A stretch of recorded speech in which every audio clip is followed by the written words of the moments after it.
Hey everyone, this is Natalie with Balanced Running and Fitness, and today we are upping our plank game.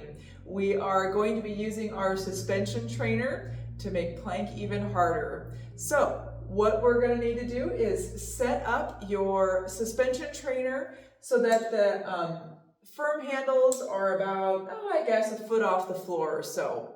Now, you can either have it suspended from your ceiling like mine is, or attached to a wall, or hung over your door. Any of these options will work really, really great. So, what we're going to do, we are going to be putting our feet into these soft foot straps below the firm handle. And one way I like to get into them is I'm going to hold them up like, ew, they stink. All right? So, once we have our looped handles like that, I'm going to stick my toes into them like so. I'm going to take my one leg, go over the top, whoops, and we're going to come around so that my toes are in the loops here.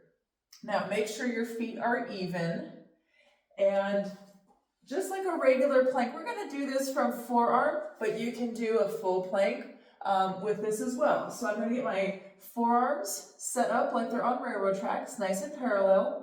Make sure your back is not arched like mine is right now. We're going to tuck your tail under, back is nice and flat. Now, once we're all set up and we're got a strong shoulder position, we're just going to pick your knees up off the floor, and you can hold this for as long as you like. Now, this is a more difficult plank variation. So when you're starting out, you may not be able to hold it as long as a regular plank, just kind of depends. But you can work up to the 60-second goal that I typically have my clients work toward. Now there's other plank variations on the TRX that are even more difficult yet. You can put one foot into the foot strap, set up the same way, and then we're only coming up. This foot is not on anything. The other foot's holding me up all by itself. So then you would switch sides, hold that for however long, and then switch sides. That's going to be a much more difficult variation.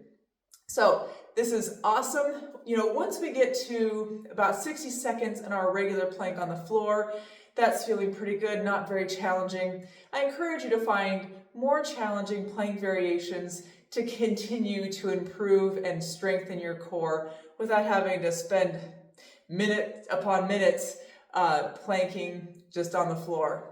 Well, I hope this helps. I'm happy training.